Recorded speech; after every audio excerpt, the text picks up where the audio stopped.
4వ తారీఖు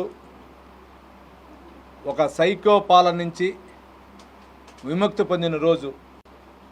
హ్యాపీ ఆంధ్రప్రదేశ్ రేపటికి. ఈ వెన్నుపోటు గొడ్డలి వేటు పేటెంట్ అధిక ఉన్నటువంటి జగన్మోహన్ రెడ్డి ప్రభుత్వం కమ్మంద హస్తాల నుంచి రేపు బయటపడిన రోజు. అయితే రాష్ట్ర ప్రజలందరూ జూన్ 4వ తారీఖు ఉదయం 11 నుంచి చాలా సంతోషంగా ప్రశాంతతగా చాలా హ్యాపీగా ఉన్న రోజు రేపు జూన్ 4.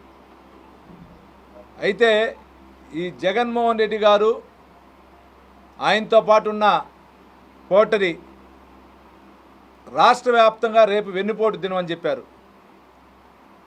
వెన్నుపోటు దినం అనే దానికి అర్థం మీకు తెలుసునా? వెన్నుపోటు దినం అనేది రాష్ట్ర ప్రజలకు ఇస్తానన్న పెన్షన్ పెంచకుండా మోసం చేసిన దానిక, మీరు ఇస్తానన్నటువంటి హౌసింగ్ కట్టకుండా ఊరికే నామమాత్రం ఇచ్చి చీపికుండా ఇచ్చిన దానిక, లేదా మీ వైఎస్ఆర్ పార్టీ స్థాపించినటువంటి శివకుమార్ గారి పార్టీని మీరు తీసుకొని ఆయన వెన్నుపోటు పొడిచిన దానికి వెన్నుపోటు దినమా? లేదంటే మిమ్మల్ని పెంచి పోషించి ఎంపీ సీట్ ఇచ్చి త్యాగం చేసినటువంటి బాబాయిని గొడ్డల వేత్తో నరికిన దానికి వెన్నుపోటు దినమా? 5 ఏళ్ళ పాలనలో 85% చెప్పిన పనులు చేయకుండా ఉన్న దానికి వెన్నుపోటు దినం దానిక? కన్న తల్లి కన్న చెల్లిని ద్రోహం చేసి బయటికి పంపించిన దానికి వెన్నుపోటు దినం చెప్పేదానిక? లేదంటే మద్యపానం గెలిచిన వెంటనే మద్యపానం నిషేధం చేస్తానని చెప్పి చేయకుండా ఉన్నదానికి వెన్నుపోటు దినమా? ప్రతి సంవత్సరం మెగా డిఎస్సి చేస్తానని చేయకుండా ఉన్న దానికి వెన్నుపోటు దినమా? అదేవిధంగా బీసీ ఎస్సీ ఎస్టీ ఫైనాన్స్ సంబంధించిన కార్పొరేషన్ సంబంధించిన నిధులను దారి మళ్లించి చేసిన దానికి వెన్నుపోటు దినమా? టీచర్స్ని మద్య అంగిల్లో పోయి కౌంటర్ సేల్గా పెట్టిన దానికి, అమ్మే సేల్స్ బాయ్గా పెట్టిన దానికి వెన్నుపోటు దినమా? మీరు దేనికి వైసీపీ నాయకులు రేపు వెన్నుపోటు దినంగా పెట్టాలో ఒకసారి ఆలోచించుకోండి. మీకు 11 సీట్లు ఇచ్చినా ఇంకా మీలో ముద్ది మార్పు రాలా. ఎవరైనా మీరు చూస్తుంటాం, 7th స్టాండర్డ్లో మనం ఫెయిల్ అవుతాం, మళ్ళా రాస్తే మార్కులు తెచ్చుకుంటాం. ఇంట్లో అమ్మనో నాన్ననో పెద్దవారు ఎవరో లేదా టీచర్స్ చెప్తే మళ్ళీ 10th వచ్చేసరికి మార్కులు మంచిగా తెచ్చుకుంటాం. కానీ మీకు ఆ పొజిషన్లో ఎవరు చెప్పే మాటలు వినేవారు కాదు. మీరు కానీ ఈయన కోటలతో ఉండేవాళ్ళు నాయకులు కానీ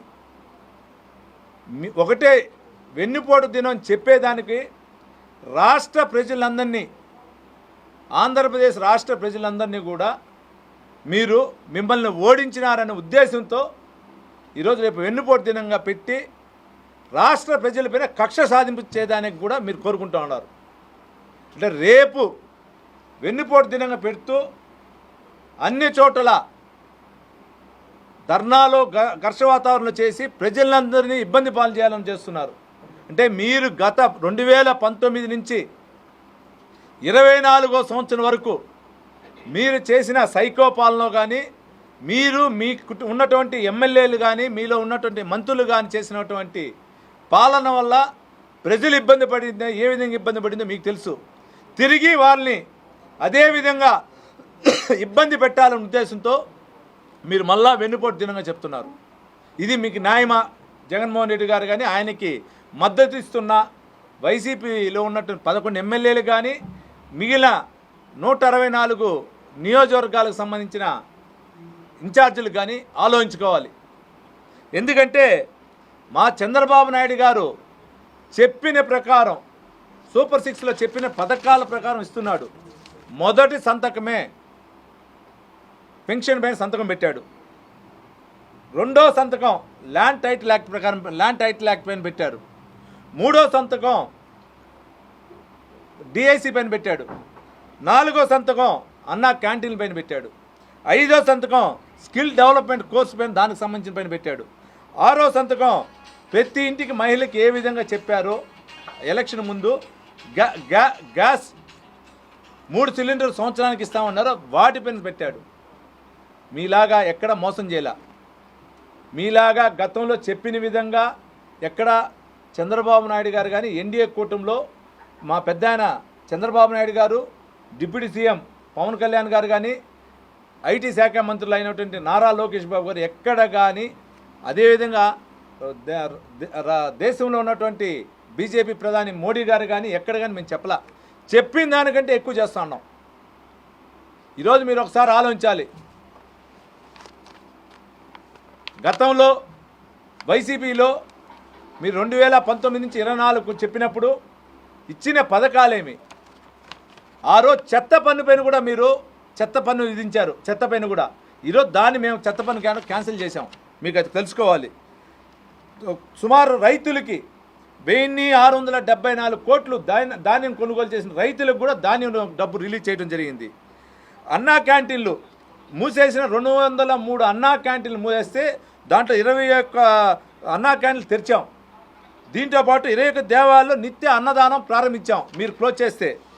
అదేవిధంగా సుమారు రాష్ట్ర వ్యాప్తంగా 30,000 పనులకి శ్రీకారం చుట్టాం. ఎక్కడెక్కడైతే మీ గత ప్రభుత్వంలో రోడ్లు డ్యామేజ్ అయి ఉన్నిందో ఆ రోడ్లు డ్యామేజ్ డబ్బు లేకపోయినా గుంతలు పూడ్చే కార్యక్రమం పెట్టి ప్రజలకి అసౌకర్యం లేకుండా చేశాం. ఇది కాకుండా ఎన్ఆర్జీఎస్ ద్వారా కూడా ఎక్కడైతే గోశాలలు కావాలి గోవులు పెట్టుకున్న ఉన్నారో వాళ్ళకందరికి కూడా గోశాలలు ఇవ్వటం జరిగింది. ఎన్ఆర్జీఎస్ ద్వారా ఎక్కడెక్కడైతే ప్రజలకు అందుబాటులో కావాల్సినటువంటి ఇంకుడు గుంతలు ఈ ఎండాకాలం కట్టివ్వటం జరిగింది. ఇటువంటి అన్ని పనులు కూడా మేము చేశాం. కానీ మీరు ఎక్కడైనా చేశారా? మీరు మీ కుటుంబ సభ్యులు దోచుకోవటం తప్పించి ఎక్కడైనా చేశారా? ఒకసారి ఆలోచించండి. మేము ఈరోజు మీకు ఇంకోటి సూపర్ 6 పథకాలు అమలుపరచలా అన్నారు. ఈ నెల నుంచి తల్లికి వందనం ఈ నెల రిలీజ్ అవుతూ ఉంది. అదేవిధంగా మహిళలకు ఆర్టీసీ బస్సు ఆగస్టు 15న ఉచిత ఆర్టీసీ బస్సు ఆగస్టు 15 తారీఖు నుంచి స్టార్ట్ జరుగుతూ ఉంది. అన్నదాత సుఖీభవ 3 విడతలుగా ఈ నెల ఇస్తూ ఉన్నారు. అన్నదాత సుఖీభవ. అదేవిధంగా ఆల్రెడీ మేము చెప్పిన సూపర్ 6 పథకాల్లో గ్యాస్ ఇవ్వటం జరిగింది. ఆ గ్యాస్కి కూడా 3 సిలిండర్ డబ్బు ఒకేసారి వాళ్ళకి అకౌంట్ వేసేదానికి కూడా ఆలోచించి నిర్ణయం కూడా తీసుకుంటున్నారు. అదేవిధంగా 20 లక్షల జాబ్స్ సంవత్సరానికి 5 లక్షల లెక్కన ఇవ్వాలనుకున్నారు. ఆల్రెడీ ఇప్పుడు 5 లక్షల జాబ్కి సంబంధించిన వర్క్ జరుగుతుంది. ఆల్రెడీ 50,000 మందికి జాబులు ఇవ్వటం జరిగింది. కొన్ని ఇండస్ట్రియల్ పరంగా మిగిలిన 4,50,000 కూడా తొందరలో అంటే ఈ సంవత్సరం డిసెంబర్లో అవి కూడా కంప్లీట్ చేస్తున్నారు చెప్పిన మాట ప్రకారం. ఇంకొకటి ప్రతి మహిళకి 1,500 రూపాయలు ఆడబిడ్డ నిధి అన్నారు. అది కూడా ఇస్తారు తొందరలో. ఇన్ని పథకాలు ఇచ్చినప్పుడు ఒక్క పథకం ఉంటుంది, ఆ పథకం కూడా ఇస్తారు. మీలాగా మోసం చేసేది చంద్రబాబు నాయుడు గారు కానీ ఎన్డీఏ కూటమికి ఎక్కడలా. ఈ చంద్రగిరి నియోజకవర్గంలో ఎత్తుకుంటే కూడా మీరు చూసుంటారు 2019 నుంచి 2024 వరకు ఏ విధంగా దోచుకో అనే విధంగా జరిగిందో పాలన మీకు తెలుసు. ఇక్కడ ఇంకా దీని గురించి నేను ప్రతిసారి చెప్పాల్సిన పనిలా మీకు అందరికి తెలిసి ఇక్కడ జరిగింది. కానీ అందరికీ వైసీపీ నాయకులకు కానీ ప్రతి ఒక్కరికి ఒకటే విజ్ఞప్తి, ఎక్కడ కానీ చంద్రబాబు నాయుడు గారి నాయకత్వంలో ఎన్డీఏ కూటమిలో డిప్యూటీ సీఎం గారు కానీ నారా లోకేష్ గారు కానీ నిత్యం ఎమ్మెల్యేలు ప్రజలకు అందుబాటులో ఉన్నాం. కానీ మేము ఎక్కడో పోయి మారుమూల ప్రాంతాల్లో కూర్చోలా, ఎక్కడో విహారయాత్రలకు వెళ్ళట. రేపు చంద్రగిరిలో 7 గంటలకు చంద్రగిరి నియోజకవర్గం అభివృద్ధి చెందాలన్న ఉద్దేశంతో యోగా డే కూడా చంద్రగిరికి సంబంధించిన ఆనాటి పాలించిన శ్రీకృష్ణదేవరాయల కోటలో పోర్టులో కూడా రేపు 7 గంటలకు యోగా డే పెట్టాం. తొందరలో ఆ కోటను సిఆర్ఈ మన చంద్రగిరి కోటను కూడా మన ముఖ్యమంత్రి గారు వేరే ఆర్కాలజీకి సంబంధించిన పెద్దలతో మాట్లాడి దాన్ని కూడా ఒక సంస్థకి ఇచ్చి దాన్ని కూడా డెవలప్మెంట్ చేసేదాన్ని వెళ్తాను. ఆల్రెడీ జరుగుతుంది. అది కూడా యుద్ధ ప్రాతిపాదన కూడా జరుగుతుందని తెలియజేసుకుంటూ ప్రతి ఒక్కరికి కూడా రేపు హ్యాపీ ఆంధ్రప్రదేశ్ 4వ తేదీ సైకో పాలన నుంచి సైకోకు సంబంధించిన ఎమ్మెల్యే నుంచి విముక్తునైన మన చంద్రగిరి నుంచి కానీ రాష్ట్రం కానీ రేపు హ్యాపీ ఆంధ్రప్రదేశ్ ఉంటుంది. కాబట్టి అందరికి కూడా ప్రజలందరికీ కూడా కృతజ్ఞతలు తెలియజేసుకుంటున్నాం.